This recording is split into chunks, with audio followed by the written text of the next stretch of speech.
Hi, and welcome back to Organizational Behavior. I'm Professor Nugent, and today I'll be talking about Chapter 5, Personality and Individual Differences. So, as it relates to the work environment, people are different, basically. So, you want to match the best person's personality to fit the job. So, there is this personality job fit theory. And this is where this is by John Hollins. So his personality job fit theory, matching job requirements with personality characteristics. And this is something that people should probably do first and not rely on a job to do this, but you should kind of think about what is your personality, what are you suited to, what would be a profession that you'd enjoy. So Holland presented 6 personality types and proposed that satisfaction and the propensity to leave a position depends on how well individuals match their personalities to the job. So Holland presents the 6 personality types shown on the next slide and proposed that satisfaction and the likelihood a person is going to leave a position depend on how well individuals match their personalities to a job.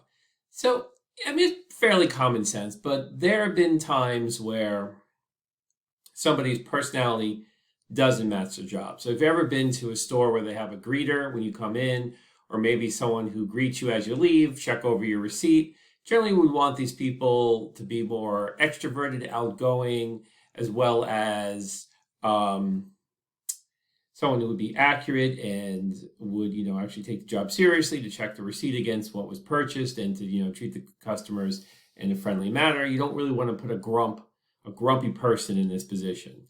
You want to put someone would be good at dealing with customers.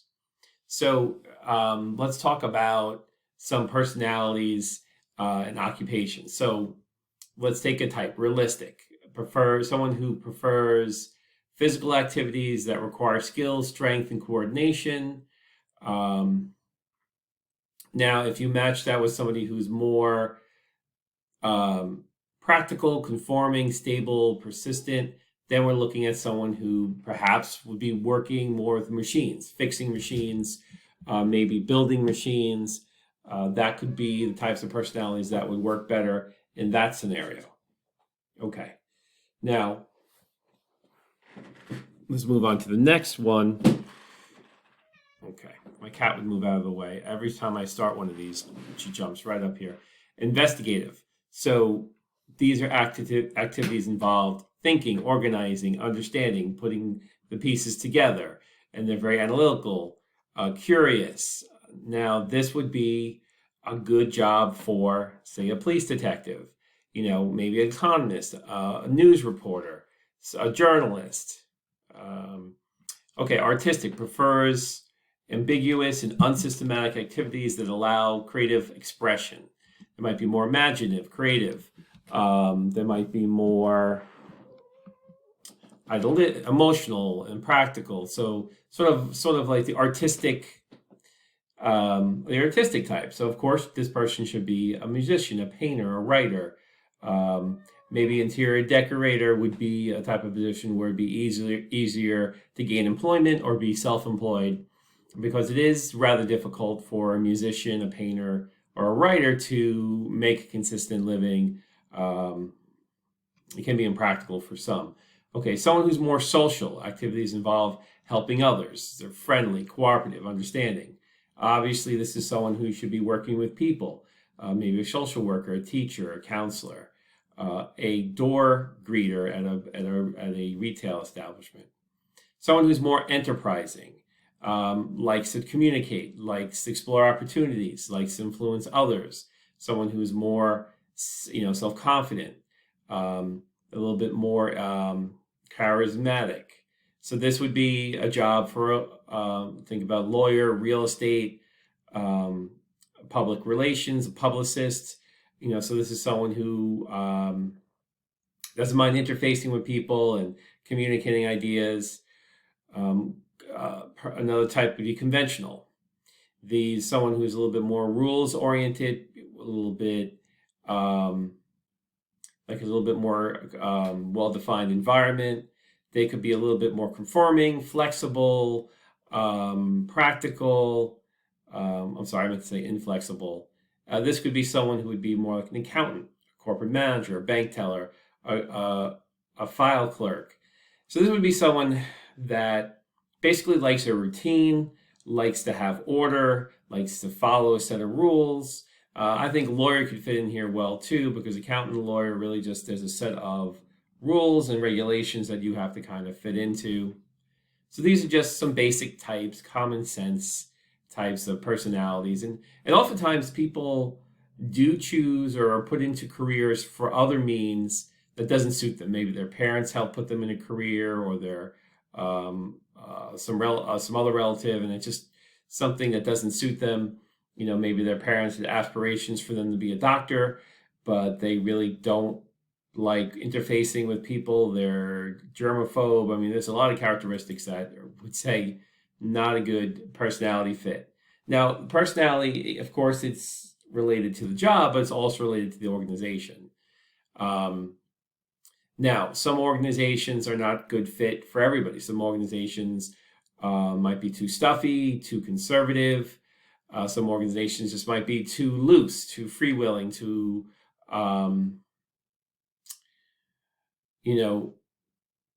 less defined, and that might not be a good fit for the people. Sometimes the organization that you work in, it needs to be a good fit for who you are. So for example, if you're a vegetarian, you probably wouldn't want to work for a meat processing company. That's just a really far out there example. If you're a pacifist, you may not want to work for a defense company. That's one thing, is the organization could be represented by what they produce or the process they use to make their product or service, or it could just be the company culture in the organization may not fit. So you may be fine with the company's product, but the organization itself may not be a good fit. So when researchers have looked at matching people to organizations and jobs, if the organization has a dynamic, changing environment and needs employees able to change tasks readily and move easily between teams, more cross-functional, jack of all trades, it's important that employees look for personalities and individuals that fit with the overall organization and the culture and the characteristics of a specific job. Not everybody is going to be a good fit. So organizational fit essentially means that people are attracted to and selected by organizations that match their values. And they leave organizations that are not compatible with them. So for example, if I was, or when I was a director, manager, if I had an employee that wasn't fitting in, so a lot of times a lot of work environments that we're in were more positive, open communications, highly verbal work environments, and then someone would come in and they would be not a communicator, negative, or just kind of disgruntled type of personality. If I had to let them go, I wouldn't say why they were being fired. I'd say, you're just not a good fit. And they would say, why? What exactly? I'm like, oh, you're just not a good fit for what we're looking for. So I would stay with that. I wouldn't really give them exactly why they weren't a good fit, because this leads to more questions and more arguments. So I just say, you're not exactly what we're looking for moving forward. You're not a good fit for the organization right now. And that's, if you ever get that told to you, if someone says that to you, you're not a good fit, there's something about your personality that isn't fitting the culture or the organization. Okay.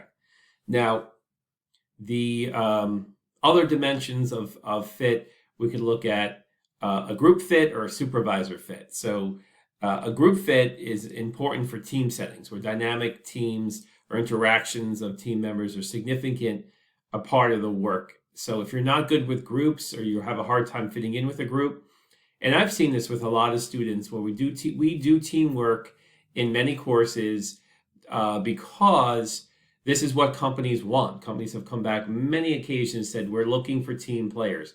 We're looking for students with team experiences. We're going to be asking about the students' team experiences on interviews. So, and I've seen plenty of students that do not work well in teams. They don't do the work. They don't do their fair share. They sit back and are passive. I mean, I just can tell right away if they're going to work for an organization that has a lot of task force or cross-functional task force or group work, they're not going to do well. And unfortunately, most organizations have this. So some people tend to be selfish and, will just play dead and let the rest of the team take over. And that's not going to be a good fit if that gets noticed at a lot of businesses.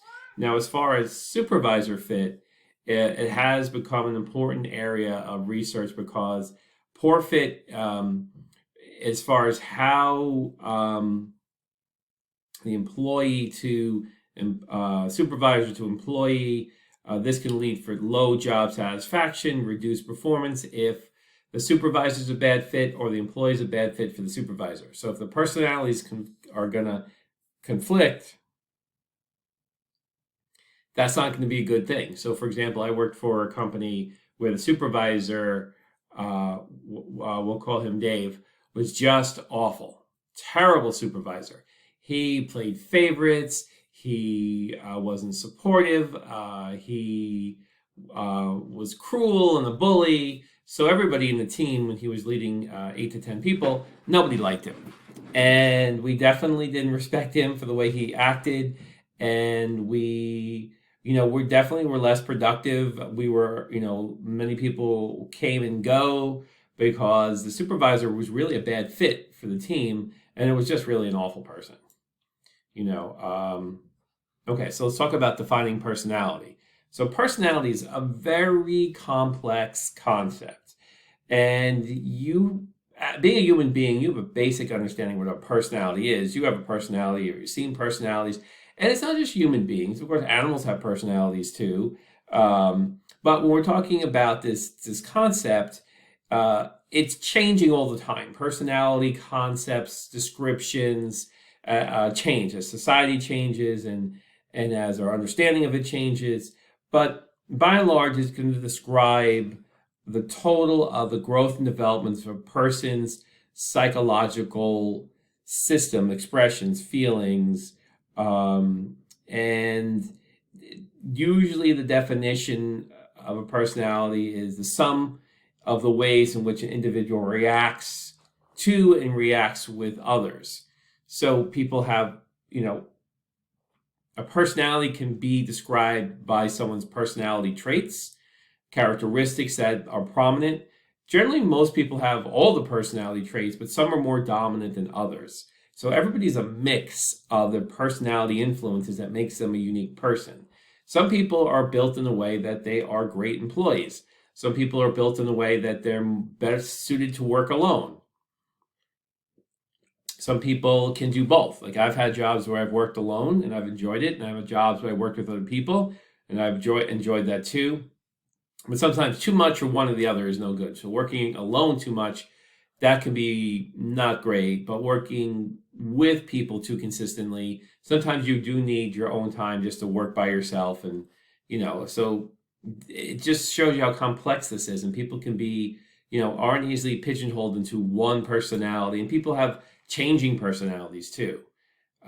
So if we were to measure the dominant personality or the dominant personality traits, why would we do this? Well, managers might have a better time understanding the person if they understood their personality better. But managers have to have a good way to measure personalities that's a little bit more scientific, maybe a little bit more formal. So that usually means surveys. So it's a big challenge, and there's a lot of study of how you can measure personality. Now, if you can accurately measure someone's personality, it gives the company or the managers an advantage of who they want to require, their hiring process, their success of the person's employment, and the length of their tenure. A lot of the research indicates that culture influences the way that we rate ourselves. So a lot of these personality tests are self-reporting. It's just a list of questions you're asked, and you fill out these questions. Now, some cultures might lead to more self-enhancement. And other cultures are more collective in nature, and they tend to be more self-diminishing. So observer rating surveys, provide an independent assessment of personality. A coworker or another observing and rating a person's personality compared to the surveys. Sometimes it matches up, sometimes it doesn't. Though the results of self-reporting and observer rating surveys, they tend to be pretty correlated. So someone's, the personality someone states as far as answering the questions and how the person is observed and their personality traits written down. Usually there is an alignment between the self-reported surveys and what, if you know the person for a while, what you'd say their personality is like. Now,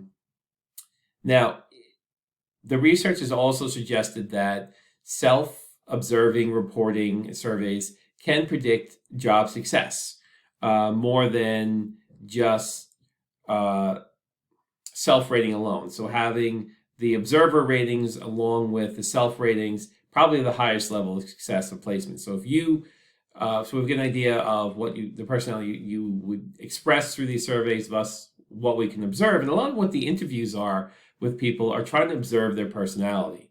So a lot of these interviews are getting to know you basically, or see what your personality is to get an idea if you'd fit in. However, each of these two different ways can tell us something unique about individual behavior.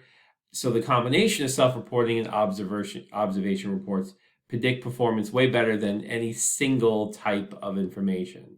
And that's typically in some jobs, they may give you a personality exam to take. There's definitely going to be an interview. In a lot of jobs, there's multiple interviews. So you might interview at one level, and then you have an interview with other team members, and an interview with, so you might interview with the boss first, then the team members that you're going to be working with, then your boss's boss, to see if everybody's on. Then they'll have a meeting about you to see what everyone thinks, because people pick up will observe different personality traits, and the candidate might reveal different things to someone who's going to be a colleague rather than a supervisor. And so that's why for jobs that are more involved and pay a lot of money, there's going to be a more thorough interviewing process than jobs that are lower stakes.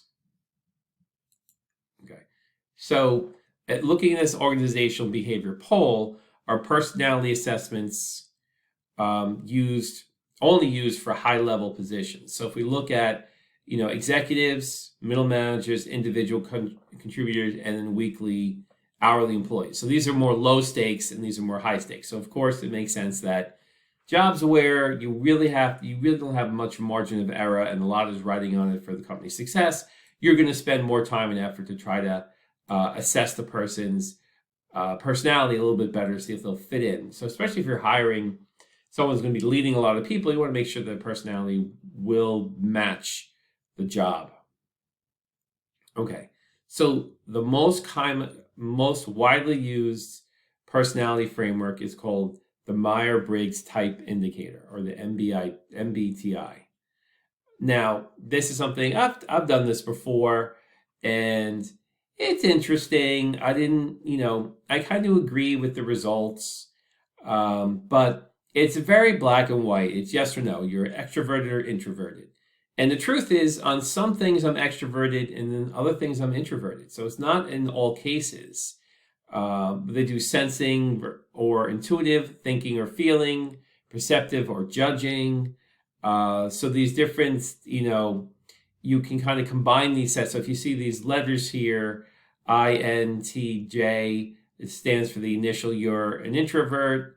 That's intuitive, thinking, and judgmental. So this is like the 4 that could be the, I think 16 combinations that they say, these people are visionaries, these people are organizers, so it's an interesting test overall, but it's not, 100% accurate, and it's not nuanced, Now there's another big test that's used called the Big 5 model that looks at people who are conscientious, or rating people, or trying to scale the personality and conscientiousness, emotional stability, extroversion, openness to experience, and agreeableness. So basically, you want to see how people would rank on this scale, and let's just see the next slide. Okay. They said the dark triad here, which they're not listing, but I'll talk about that in a minute. So, but the big five: conscientiousness, someone who is very consistent, reliable, responsible, organized, dependable. We're someone with emotional stability. This is a person that can withstand a lot of stress, is mature, tends to be calm, self-confident, somebody who is a little bit more positive, optimistic, looks at a little bit more big picture, doesn't fly off the handle, isn't irritable about small things, extroversion. Now, this is basically what you think it would be. People who are more extroverted, who deal better with a social world, are more assertive, more talkative. They like to be around people, like to express their feelings. Now, if we're talking about open to experience, this is a range of persons looking at a person's interests and fascinations, and people are creative and curious and artistically sensitive. So this is people who are okay to new experiences, people who the first answer is a no to everything, going to an event, traveling, things of that. Now, agreeability is somebody who, of course, is going to agree. So someone who is cooperative, warm, trusting, somebody that, it's sort of, how can I explain it? It's sort of like if you know somebody where you talk to them and they're always sort of like the devil's advocate or taking the other side, but or look at it this way, those people can be very annoying in some situations, especially if they're a friend. Sometimes you want a friend to initially agree with you. Yes, I've seen that before. I don't like that either. And so agreeability is sometimes a good starting point for a good work relationship, where you can agree on some basic things and then say, well, have you thought of this? Or maybe that, you kind of move on from there. But you can't be too agreeable, because then, your subordinates really won't prevent you from making mistakes if they just yes people. So I can give you an example. So for example, when there is a lot of famous stories about musicians who become very famous and powerful, and then they just don't want to be told no on anything they want to do.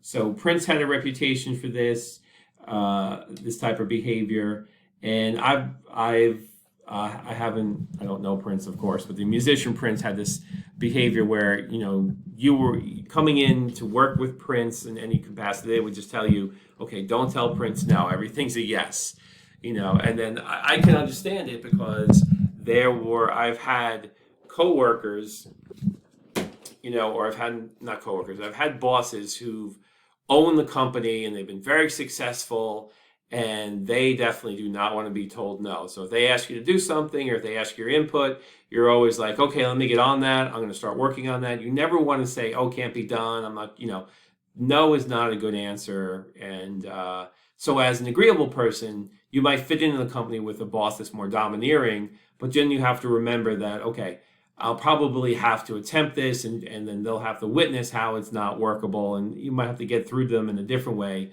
other than verbally saying this won't work, So, I mean, it has its benefits and drawbacks. Basically, you don't want someone who's not agreeable, that just shuts down every idea, just comes up with a reason why not. You understand.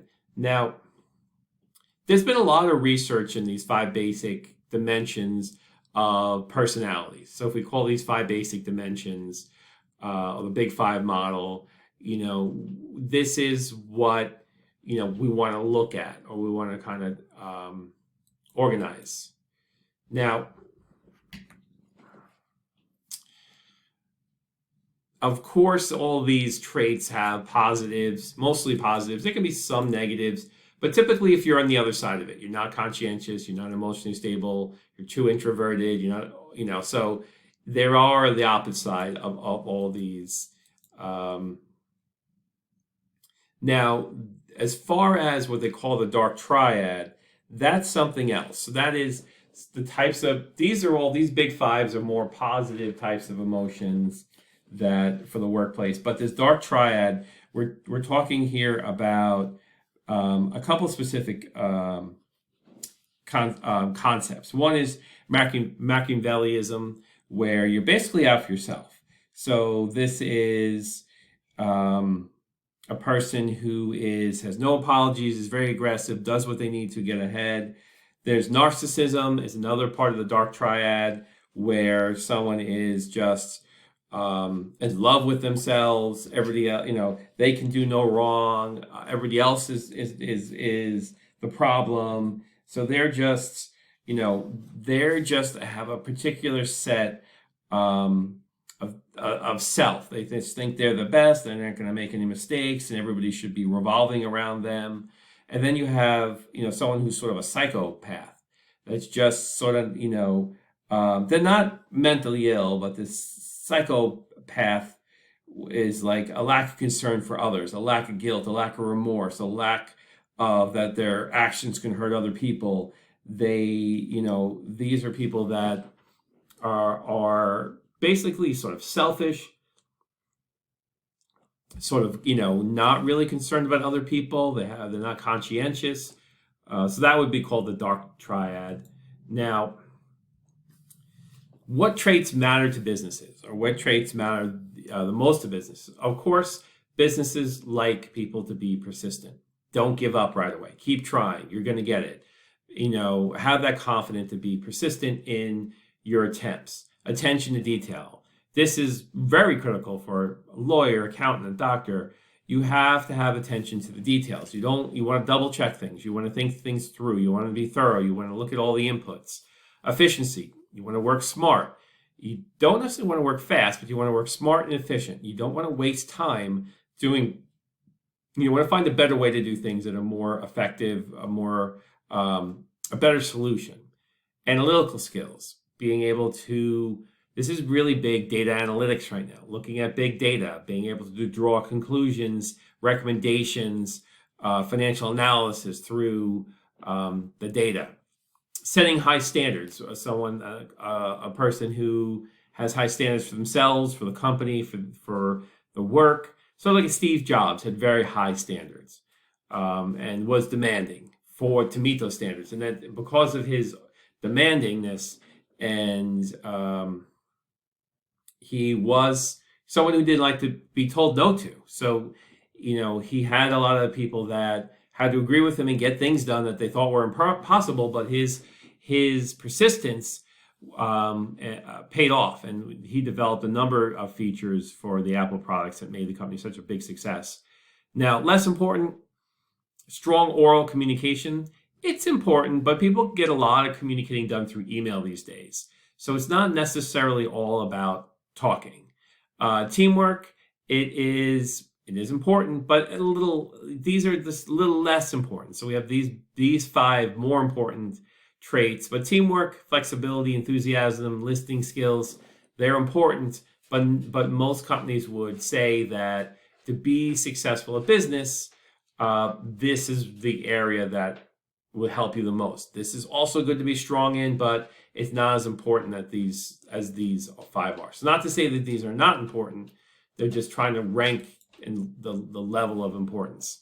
So now, if we're looking at how the big 5 traits we talked about influence organizational behavior. So here we have our big 5 traits that we just talked about. So why is it relevant? Well, if you're emotionally stable, you're not going to be a gossip. You're not going to be negative. You're not going to go around complaining. You're going to be a little bit more vigilant.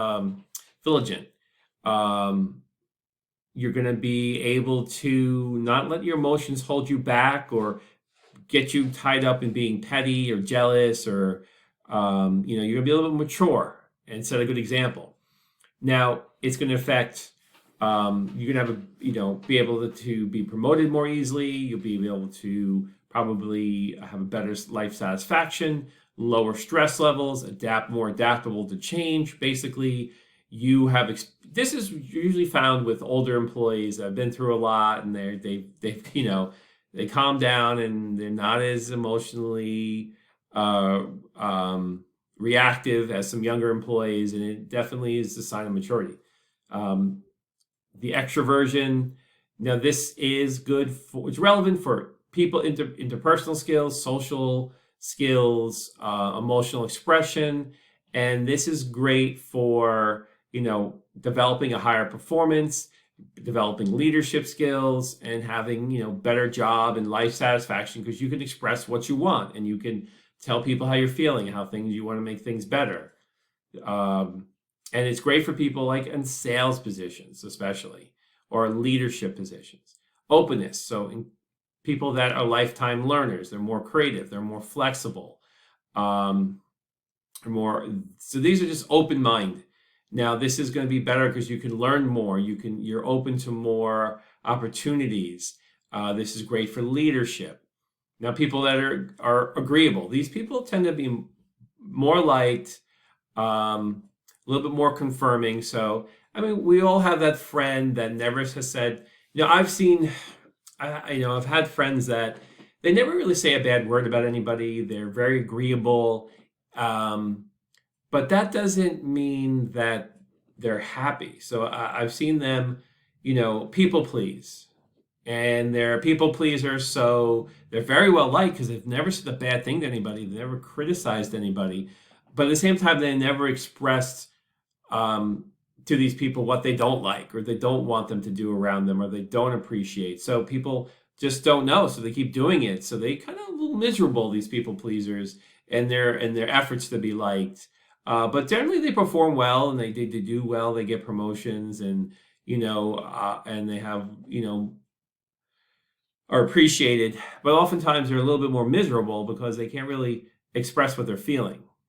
Now, conscientiousness, of course, this is the employee we all want. Someone who's going to make the effort, be persistent, have more drive and discipline, better organized and planner. And this is going to, enhance, great for leaders, longevity in a business, working for a company for a long time. They tend to be higher performers. So this is how they could relate to some of these organizational behavior concepts. So when we're talking specifically about job and life satisfaction, we're talking about a way of living that has a better work-life balance. It's going to reduce, people who quit, or people get burnt out, or people quietly quit. So if you get good, emotional stability, you can, deal with unexpected changes in the workplace. If you're more of an extrovert, you're going to be, perform better in groups or leadership positions.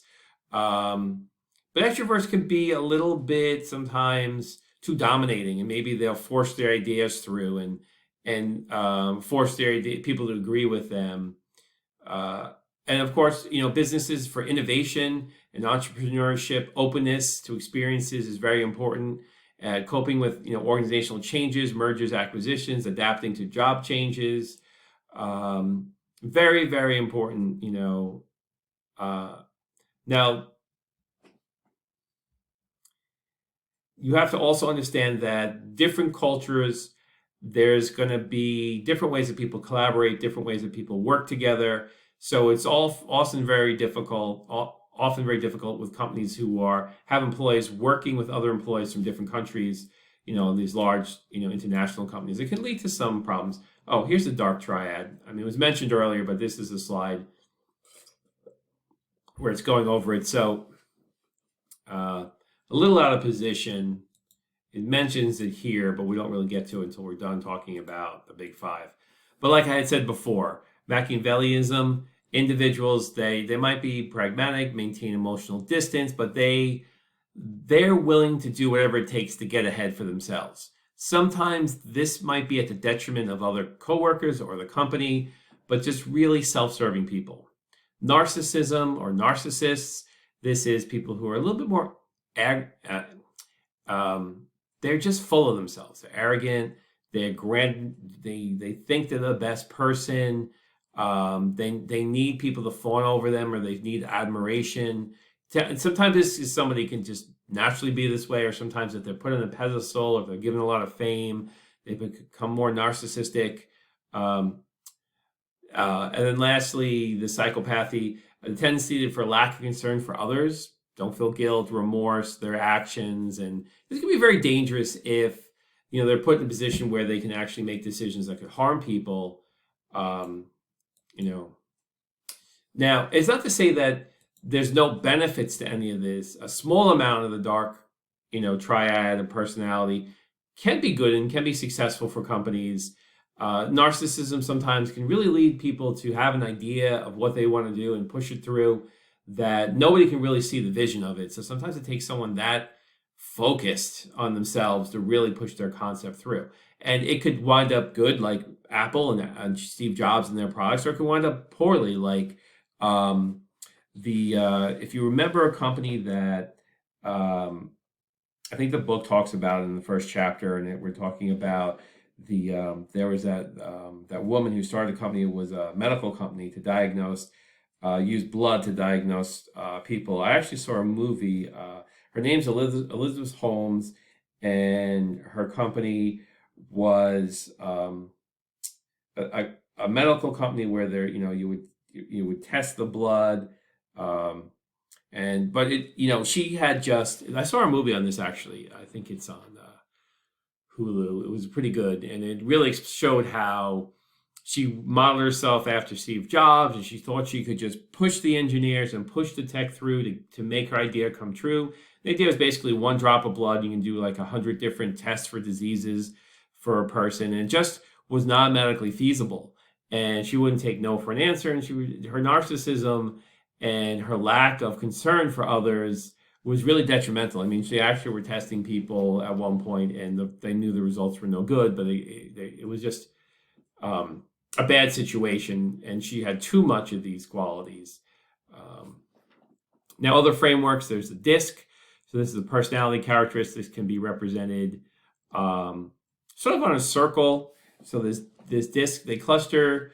I wish they put the graphic up for this. It's pretty. That's sort of a fail on this chart. They should really have had, the graphic of this DISC framework. When it's going to cluster people into types based on their primary characteristics: dominating, influencing, steadiness, conscientiousness.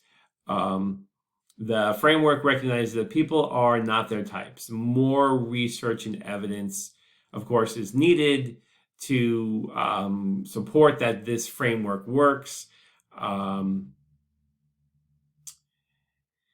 And it's just a graphical representation of somebody's personality type, I guess you could kind of say. Now, the Hexaco model incorporates additional traits of honesty, humility into the Big Five framework. So it's sort of a modification or expansion of the Big Five framework. Now, other personality traits related to organizational behavior, of course, are core self-evaluation. So we talk about this core self-evaluation, self-monitoring, a more proactive personality. So people who are a positive core self-evaluation see themselves as, effective, capable, in control. People who have a negative core self-evaluation tend to dislike themselves. So this is really more about how you feel about yourself and how you have evaluated yourself through, maybe through your successes, or how people view you, or how your parents treated you, can affect your sort of self-esteem it's related to. Now, self-monitoring refers to an individual's ability to adjust their behavior to external factors, situational occurrences. So if you have a high self-monitoring, if you're high in this self-monitoring, it can show considerable adaptability. So they are people with this high monitoring. They are highly sensitive to external cues, and they behave differently in different situations, a little bit of a chameleon, and they're capable of presenting, striking, contradictions between their public persona, their private selves, and they're sort of like twin personalities in a way, but they're just able to really adjust their behavior based on the situation that they're in. And individuals with a proactive personality actively take the initiative to improve their current situation. These individuals are more quickly identify opportunities, take the initiative, persevere, be persistent. So these are other traits as far as what you're looking for in characteristics. We're trying to explain how people can interact, with their personalities in the business environment. Now, situation strength theory. This is another theory, of course. So think of yourself in a meeting with people that work in your office or wherever your place of business is. How likely are you to walk out of that meeting if everyone's there? They're all, you're all together. How likely are you to yell at a coworker or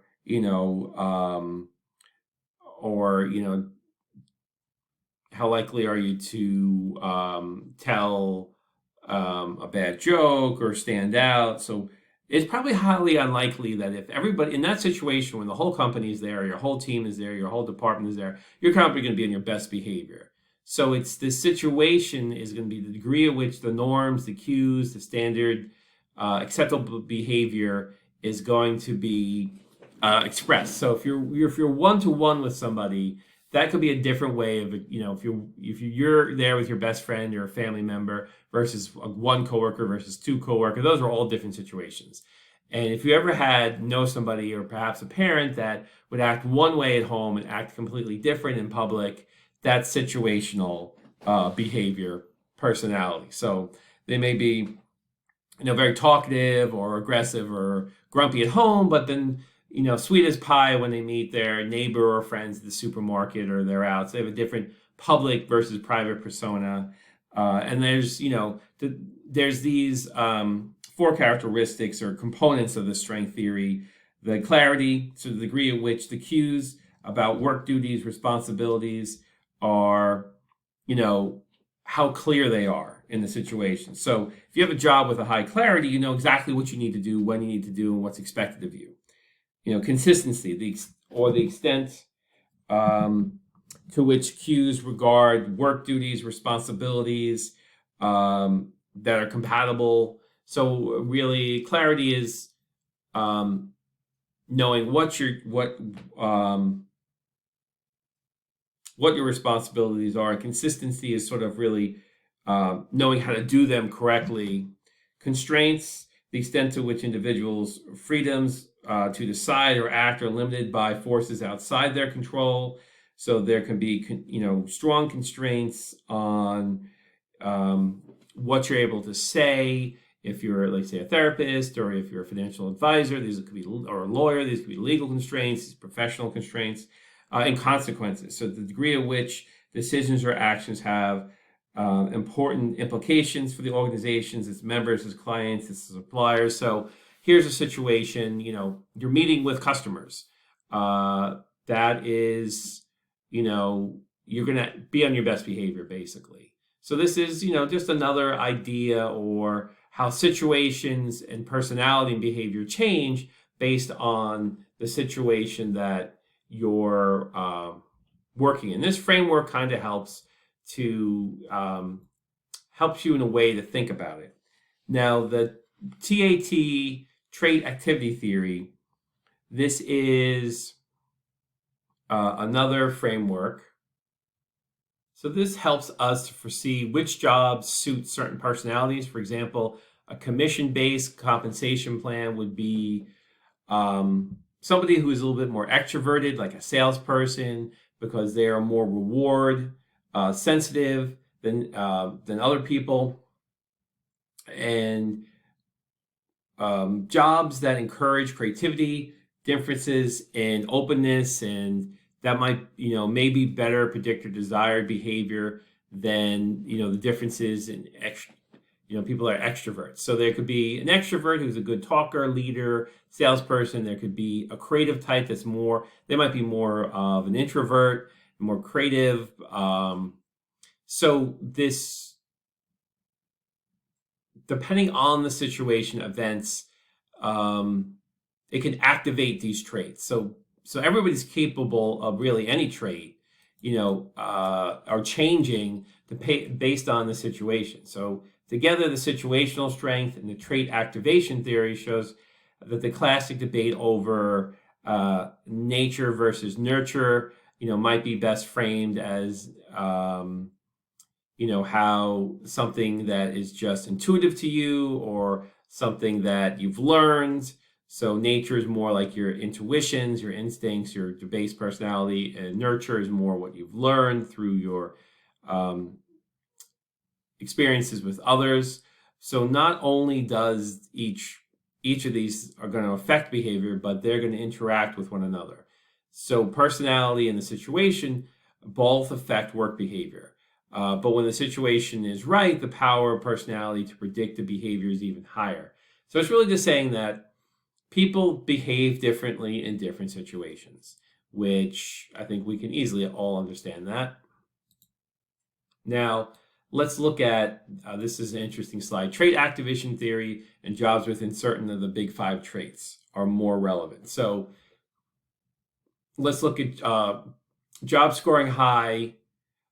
The traits listed here should predict behavior of these jobs. Okay, so if you're detailed oriented, maybe an accountant, a legal secretary, air traffic controller, where details really matter.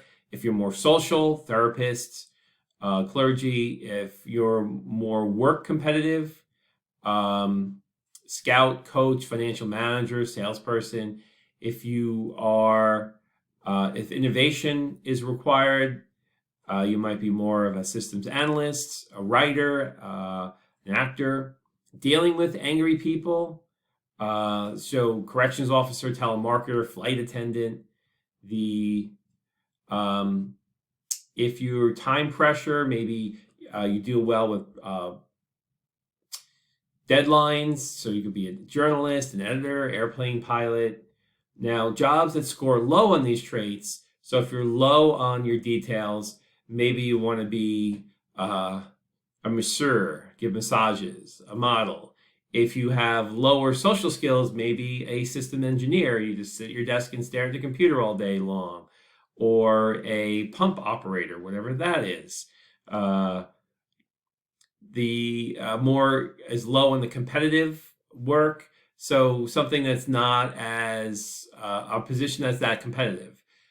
I don't like any of those examples there, so I'm not going to repeat them. Innovative, so if they're less innovative, then you could be someone who's more of a technician, you're a filing clerk, you're a court reporter, where you don't have to be innovative. Someone just likes to do their job, and they don't have to make a lot of decisions. They just like to do their job well and consistently. If you don't like to deal with angry people, maybe you become a statistician, a composer. If you are not great with deadlines, maybe a fitness trainer. I mean, these are all subjective. So now how the behaviors fit in, if you score high on these traits, if you're detail oriented, you want to be more conscientious. If you're social skills, you want to be more agreeable, extroverted. The same thing with competitive, agreeable and extroversion. If you want to be more intuitive, if you want to be more innovative, more entrepreneurial, you need to be more open. If you have to deal with angry people, you have to be somewhat emotionally stable. I think the most important thing there, agreeable, more of an extrovert, and time. If you want to deal with stress or pressure, time pressure, you got to be more emotionally stable again and conscientious. So the table of these 6 columns, are going to detail the orientation, the social skill required, the competitive work, innovation required, how to deal with angry people. So these are just, basically just some examples of how these can be employed. Now, ability. When we're talking ability, this is a little bit different. So this is your what capacity you have to perform. So they're intellectual and physical abilities. So intellectual abilities, of course, are how smart you are, and the ability to perform more mental-oriented activities, more a job that's more thinking based. So but you have to understand that when talking about intelligence, there's multiple dimensions of intelligence. Where if we're talking about aptitude as far as intelligence, there could be verbal comprehension, there could be perception, speed of perception, inductive reasoning, deductive reasoning, spatial visualization, and memory. These are all so. A lot of times, when it comes to intelligence, there's different areas as far as the way people think, reason, how they solve problems. The Wonderlic ability test. So this is an intelligence test that's widely used in a lot of hiring decisions, and it takes only 12 minutes to complete, and there are different forms of the test. So this is just, one type of test. Of course, there's also an IQ test, and there's different ways of measuring people's intelligence.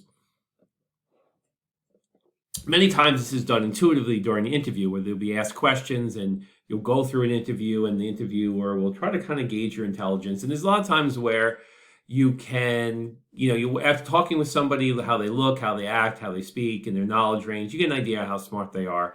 So is it better to look smarter than you are, or the opposite of that would be, I guess, look dumber than you are? I'm not sure. I guess I've made a career of looking smarter than I am. It's very important for a faculty member to look smarter than they are, because you want to exude confidence in people. But that's just a joke. Don't take me too serious on that. So dimensions of intellectual ability. Let's go a little deeper into the different concept of intelligence. You have number aptitude, ability and speed to accurately calculate, mathematical concepts. So for me personally, I was always a numbers person, and I was an accountant for a while and a financial analyst for a while. So numbers were something I had a good aptitude for. Verbal comprehension, the ability to understand what is read, heard, the relationship of words to each other. So this is good for, communication. And a lot of people there are people that, you could just say a few words and know exactly what you mean. And there are some people that really need a lot of explanation or demonstration. So verbal intelligence is very important. Perceptual speed, the ability to identify visual similarities and differences quickly. So think of those, they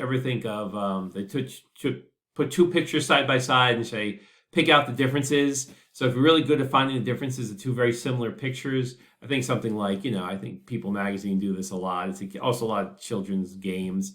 So this is good for investigation and stuff. So inductive reasoning, the ability to identify logical sequences in a problem and solve them. So people who are, programmers need a lot of this. And if you're going to do any type of financial forecasting. Deductive reasoning, the ability to use logic and assess implications of an argument. So a supervisor, a lawyer, trying to, work with different people. So a judge, this is, some people can quite, you just know these people that you can never lie to, because the deductive reasoning is so strong. And if there's any holes in your story, you're done for. Spatial visualization, ability to image how an object would look if it's positioned in space or changed. So this is something that not everybody has. So I remember that I was, this is one way if you have good spatial visualization. Can you picture a house in your mind and spin it around, enter the house, go into rooms, bring it upside down, right side up, spin it right and left, as if you were looking at a 360 walkthrough of a real estate online. So if you could take an object, like two shapes, and combine them in your head and spin them around in the 360 version, mentally, that's good spatial visualization. If you're good at figuring how to pack the grocery bag, how to make everything fit in a suitcase. There's a lot of different expressions of this. It's also very useful for someone who's an interior designer, someone who's designing, say, a car engine or a computer to maximize space of the engine or the computer components. And then lastly, there's memory. People who can retain and recall past experiences. This is good for, they're using salesperson as an example. So memory is, there are people who just remember everything. And there are people who don't remember everything. And I used to be one of those people that had a really strong memory. And I guess as you get older, that kind of wanes a little bit. But it's important for a lot of fields where you have to retain a large set of rules or information to have a good memory. And also when you're dealing with people, if you remember certain things about them, what they like, what they don't like, even just remembering someone's name can be very critical. Oftentimes, remembering someone's spouse's name is important. Okay. Physical abilities, this is a little bit more common sense. This can be measured in stamina, dexterity, strength, similar type of characteristics. So there are a lot of different jobs out there that require people to be dexterous. If you're building models or you're building, small computer sets, chip components on a motherboard, there's physical requirements of being a firefighter. So you understand these different types of abilities. So here, I guess they're breaking out the basic physical abilities as well here. So we have dynamic strength. This is really just how strong you are, basically, as far as being able to lift weights. Think of it as that, or continuously do something over time, like walk for a long period of time. Trunk strength, the ability to exert muscular strength using the trunk, which is, this is sort of like lifting things and carrying things. Static strength, the ability to exert force against external objects, and hopefully for longer periods of time, like hold the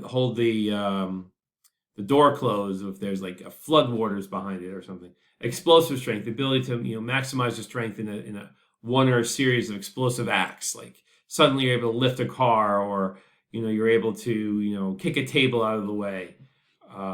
Flexibility, so you have extent flexible, the ability to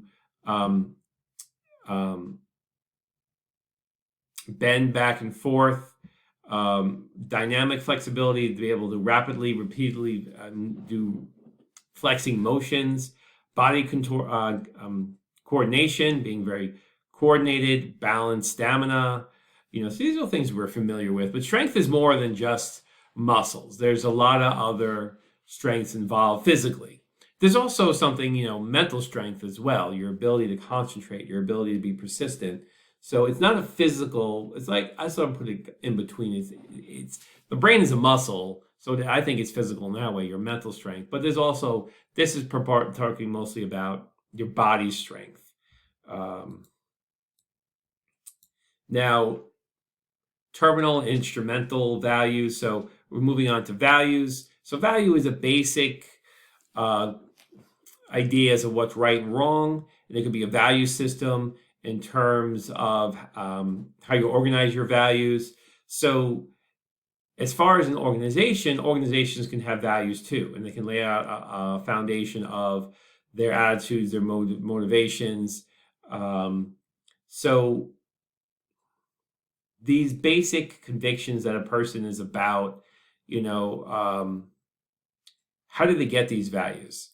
And what is their consistency, intensity of these attributes, and how stable and enduring are these values?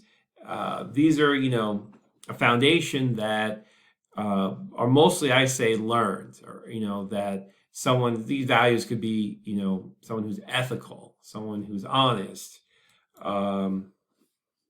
Now there's terminal values and instrumental values. So terminal values are values going to lead you to the very end. So the terminal values are more about values for a lifetime, or values you're going to exist, for your personality or where you're trying to go. So terminal values are the end of the road, where you want to be, where you want your values to lead. So the goal of a person would be to achieve these during their lifetimes, where instrumental values refer to behavior that's the means of getting to your terminal values. So some examples of these terminal values are, you want to be wealthy, have economic success, you want to have freedom, health, world peace. So these are big, loftier values, but the instrumental values are values that you have on a smaller scale, to an everyday scale. So generational values, this is looking at how people, first you have to understand what generation is. Generally, it's considered every 20 years is a new generation. You might be a baby boomer, Generation X. You might be a millennial, Generation Z. Sometimes they're all letters, but sometimes they, like Generation X didn't get real name. They just got Generation X, where Generation Y got the name millennial. Generation Z is considered Generation Z. So it's these terms, but it's saying that these different generations have different values.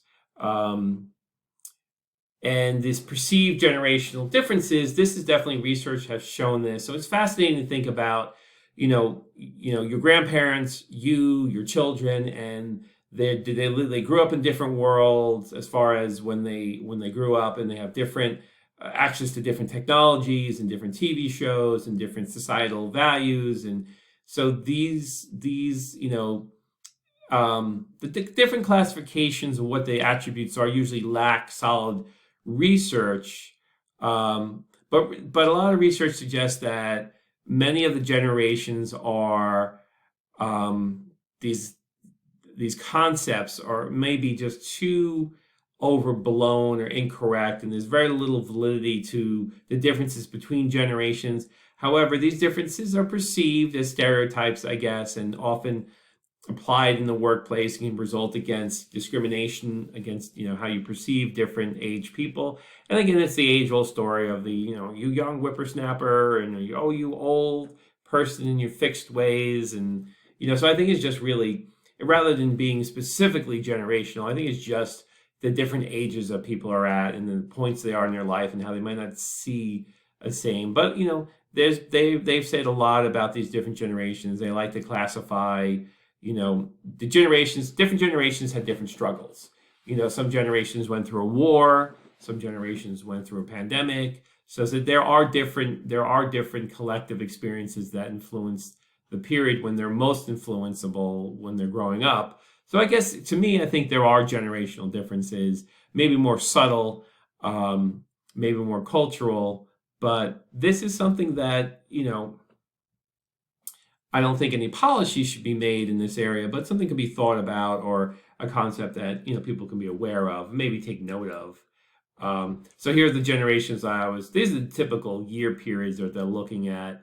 Baby boomers, Generation Xers, millennials, Generation Zers, and this is some of their work values. So you think the baby boomers are more hardworking, loyal to the company, work the company for, their goal is to stay at the company for many years. Where the Generation X wound up being a little bit more, they faced, I'm Generation X, so I know what they're talking about here. We faced, the baby boomers had it easy. They had pensions, and they had strong unions, and they had strong work protections, and they had a good income, where typically one person who could make enough to fund the whole family. And then when Generation X went to the workforce, they had to be a little bit more flexible. Things were changing. Unions were becoming less powerful. Pensions were scrapped. There was a lot of recessions, and it was harder to get a job. And since employers had more employees than they needed, they demanded a lot more from people who were working. And so the Generation Xers really are expecting to get the same advantages as the baby boomers, but they didn't get them. So they had a harder time finding jobs, getting good pay. And they become a little bit more independent. And this was what they call the first generation of kids that came home to an empty house, because as the economics changed, more households had two parents working, and they had to be a little bit more independent. And then the millennials, they came in after the Generation X. The dominant work values are a little bit more competitive, maybe more open-minded. They value relationships. And then the Generation Z, which has been entering the workforce since 2015, they're have more progressive. They're open to more ideas, more creative, innovative. They want to have a better life. They want their work. They don't want to suffer in their job. They want jobs they enjoy. They have no problems. They're leaving a job and starting another job. So they have less loyalty to a job as far as tenure of work years. So these are just some of the things they talk about.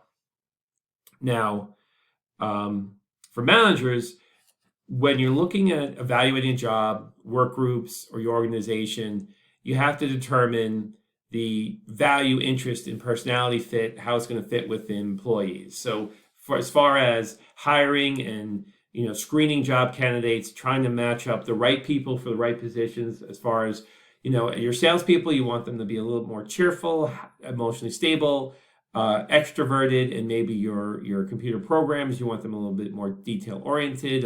So there's definitely the right person for the right job, and that if that happens, if you screen the people correctly and you can better match the personality traits to the job, hopefully you have more successful people who enjoy their jobs and will stay longer.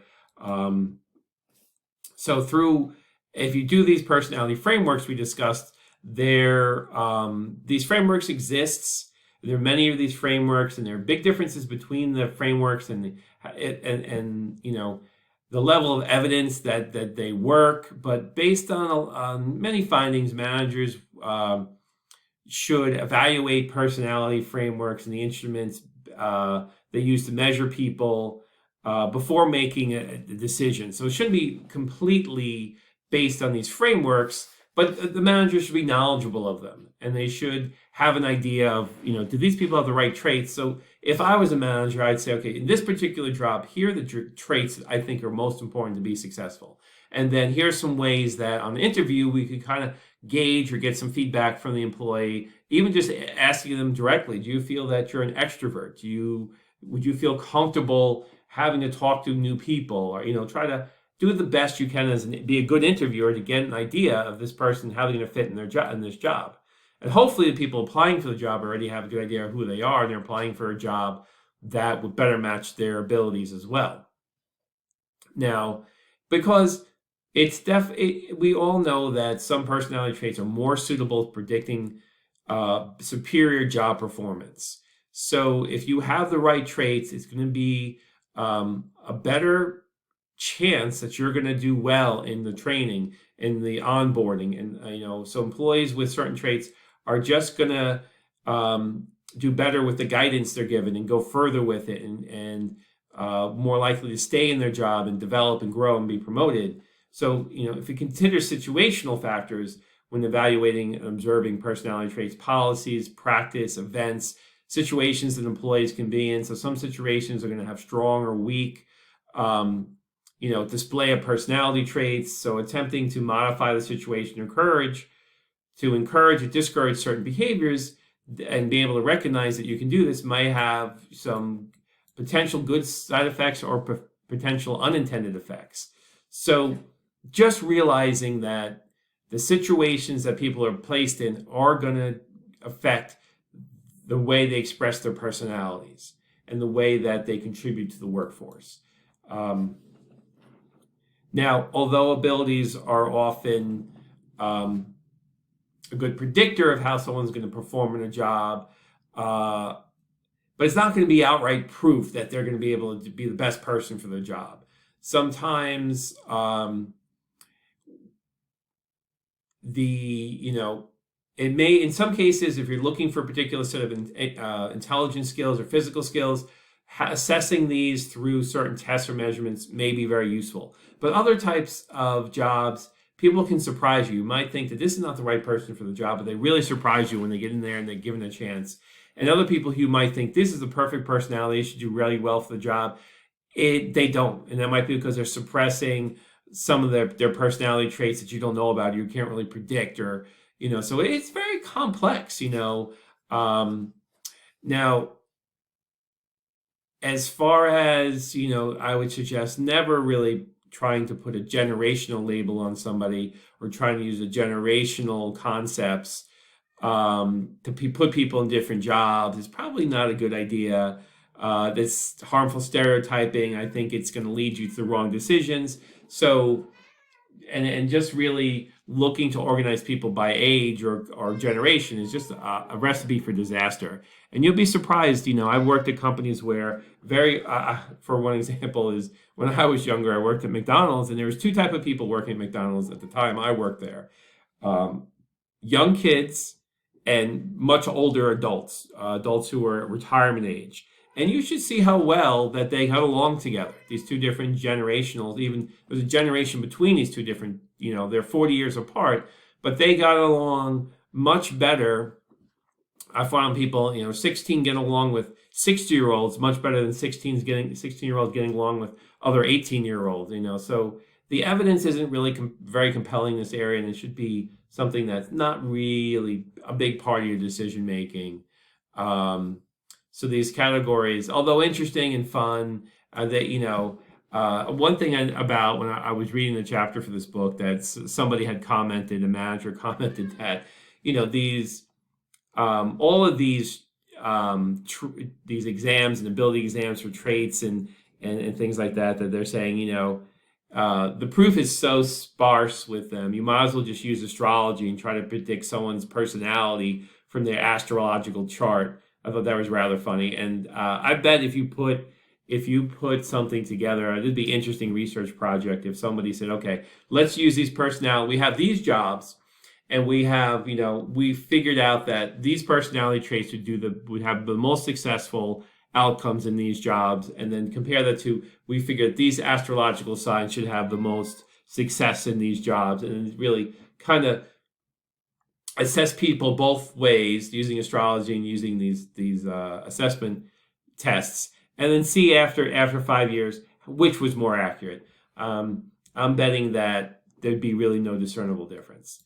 Okay, here are the discussion questions that we're going to follow up with again in this week. Thank you so much for joining me in this lecture of Chapter 5, and I look forward to lecturing again on Chapter 6 next week. Take care.